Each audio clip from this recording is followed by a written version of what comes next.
তাকাও আমার দিকে, আমার চেহারা মনে রেখো না, কথাগুলো মনে রেখো। উনজুর মা ক্বালা লা তানজুর মান ক্বালা, উনজুর মান ক্বালা উনজুর মা ক্বালা লা তানজুর মান ক্বালা। কে বলতেছে দেখো না, দেখো কি বলতেছে। টপিকগুলো নিয়ে যাও, বাড়িতে যাও, ভাবো। বিছানায় পড়েই রাত 2টা থেকে 5টা পর্যন্ত মোবাইল চালাও, দুনিয়ার কোনো হুঁশ নাই, তুমি তোমাকে ধ্বংস করে দিচ্ছ। মেডিকেল সায়েন্স বলে যারা রাতের বেলা টিভি সিনেমার পর্দায় মোবাইলের পর্দায় তাকিয়ে থাকবে তাদের কি হয়, তাদের মাথার ভিতরে ইন্টেলেকচুয়াল সেলগুলো যেগুলো পজিটিভ সেন্স সাপ্লাই করে এগুলো থরথর থরথর করে কাঁপে। যখন তুমি নাচ দেখো, অশ্লীল ভিডিও দেখো, তখন কি হয়, ইন্টেলেকচুয়াল সেলগুলো থরথর থরথর করে কাঁপে। আমি আর তুমি, তোমাকে আমি তোমাকে, তুমি তোমাকে, আমি আমাকে, নিজেই নিজেকে ধ্বংস করে দিচ্ছি বন্ধু। তোমার আমার প্রতিনিয়ত রুটিন এটা, রাতের বেলা 2 ঘন্টা 3 ঘন্টা ফোন স্ক্রলিং করা। পৃথিবীর উন্নত রাষ্ট্রে তাকাও, চীন জাপান কোরিয়ার দিকে তাকাও, পৃথিবীর সমস্ত উন্নত রাষ্ট্রগুলোর ওয়ার্কিং টাইম দেখো, ওরা সকালবেলা বের হয়ে যায়। আল্লাহ নবীর দোয়া, আল্লাহুম্মা বারিক উম্মতি ফি বুকুরিহা, ও আল্লাহ আমার উম্মতকে সকালে বরকত দাও। সেই বরকতের দোয়ার সময় তুমি পাও না। দুনিয়ার সমস্ত উন্নত রাষ্ট্রে যেই বয়সে তুমি পাবজি আর ফ্রি ফায়ার খেলো, যেই বয়সে তুমি চিপাই চাপাই বসে আড্ডা দাও, পৃথিবীর উন্নত রাষ্ট্রে ওই এইজের ছেলেরা, ওই বয়সের ছেলেরা মিলিয়ন বিলিয়ন ডলারের মালিক হয়ে যায়। ও আমার বন্ধু, কিভাবে বোঝালে পরে তোমরা বুঝবা জানি না।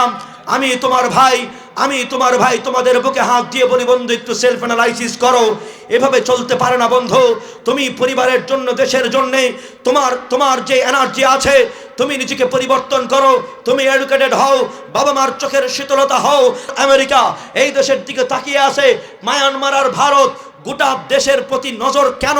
শুধুমাত্র পিপলের কারণে নয়, জনগণের কারণে নয়, রাজনৈতিক কারণে নয়। এই বাংলাদেশটা সেই দেশ যেই দেশের গোটা মাটির নিচে খনিজ সম্পদে ভরপুর। পেট্রোল আছে, তেল আছে, খনিজ সম্পদ আছে, গ্যাস আছে, কয়লা আছে। বাংলাদেশের একটা সংগঠন আছে, একটা সংস্থা আছে, আমার শিক্ষিত বাবারা ভাইয়েরা বুঝবেন, এখানে অনেক এডুকেটেড পার্সন আছে। বাপেক্স নাম সেই সংগঠনের, সংস্থার। সরকার এটাকে ক্যাপেবল করে না। যদি ক্যাপেবল করত, কোটি কোটি কোটি কোটি টাকার, হাজার হাজার মিলিয়ন বিলিয়ন ট্রিলিয়ন ডলারের সম্পদ উত্তোলিত করতে পারত। ওরা করে না। যুবকদের জন্য কর্মসংস্থান হয় না। ও আমার ভাইয়েরা, আমি আজ বলছি, আমার দেশের শ্রমিকরা যেই পরিমাণ পরিশ্রম এই গার্মেন্টসে করে, অর্ধেক পরিশ্রম যদি বিদেশে গিয়ে করে, এর চাইতে 10 গুণ টাকা তারা বেশি পাবে। ঠিক কিনা বলেন? আমার ভাইয়েরা, যদি বদলাতে চাও বাংলাদেশের চিত্র, তবে কিছু ভাবো, শপথ নাও, 10 বছর পরে হোক, 20 বছর পরে হোক, পরিবর্তন হবে ইনশাআল্লাহ। আমি তোমাদের ভাই, তোমাদেরকে বলতে চাই, আগে নিজেকে বদলাও। আল্লাহ বলে কু আনফুসাকুম আহলিকুম নারা, আগে নিজেকে বাঁচাও, পরে পরিবার বাঁচাবে। আগে তুমি পরিবর্তন হও, পরে জাতিকে পরিবর্তন করবে। সেই পরিবর্তনের কথা বলতে চাই। মেহমান চলে এসেছেন, প্রাণ ভরে বয়ান শুনবেন। আমি বয়ানের লোক না, আমার ভাই জানে। আমার ভাই, আমরা একসাথে সারা দেশ সফর করি, এক প্রান্ত থেকে আরেক প্রান্ত পর্যন্ত। আমাদের মিশন একটাই, আমরা দেশের যুবকদেরকে পরিবর্তন করতে চাই। আল্লাহর কসম, মেগা প্রজেক্ট দিয়ে দেশ পরিবর্তন হবে না। দেশ পরিবর্তন হবে সেদিন, যুবক পরিবর্তন হবে সেদিন। ঠিক কিনা বলেন? আমার বন্ধুরা, এই জন্য তোমাদেরকে গতবার বলেছিলাম, গতবারের বয়ানটা আবার বলি, মনে রেখো, money is lost, nothing lost, health is lost, something lost, but character is lost, everything lost. চরিত্র যদি পরিবর্তন না হয়, মনে রেখো বন্ধু, টাকা পয়সা গেলে টাকা পয়সা আসে, যদি টাকা পয়সা চুরি হয়ে যায় আবার ফিকির করলে টাকা পয়সা হয়, শরীরে অসুখ হলে ট্রিটমেন্ট করলে ভালো হয়, আরোগ্য লাভ হয়। কিন্তু মনে রেখো বন্ধু, সালমান এফ রহমানের মতো, বেনজিরের মতো, হারুনের মতো, দুর্নীতিবাজদের মতো চরিত্র যদি নষ্ট হয়ে যায়, রাস্তার কুকুরের দাম আছে, চরিত্রহীন মানুষের কোনো দাম থাকতে পারে না।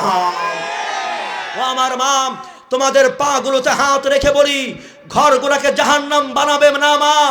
যেই ঘরের মেয়েগুলো বেপর্দা ঘুরে বেড়ায়, ওই মেয়ে যখন ঘরের মধ্যে ঢুকে, লানতের ফেরেশতা লানত করতে থাকে। মা, মেয়েগুলাকে বোরকা পরাও, মেয়েগুলাকে চুল এলোমেলো করে ঘোরা থেকে ফেরাও, না হলে মা, এই মেয়েগুলো তোমার পায়ের বুকের মধ্যে পা দিয়ে জাহান্নামে যাবে। তোমার বয়স 50-55, মা, তুমি বোরকা পরে মেয়ের হও, তোমার মেয়েটা কেবল 9-10 পড়ে, কেবল ইন্টারে পড়ে, ওই মেয়েটাকে সামনে দিয়ে হেলে দুলে বেপর্দা বেহায়ার মতো হেঁটে বেড়ায়। মা, এটা কোনো আদর্শ মার পরিচয় হতে পারে না। ঠিক কিনা বলেন? ও আমার বাবা, তোমাদের পায়ে হাত রেখে বলি, তোমার মেয়ে তোমার জন্য আমানত।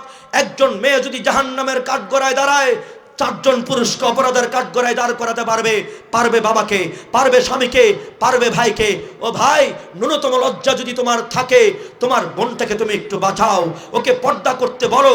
মনে রেখো, একটা ছেলে নষ্ট হলে একটা ছেলে নষ্ট হয়, একটা মেয়ে নষ্ট হলে মহল্লার 50টা ছেলে বখাটে হয়ে যায়। আমার বন্ধুরা, মেয়েরা মায়ের জাতি, ওরা শিখবে, ওরা শিখাবে, ওরা কর্মজীবী হবে।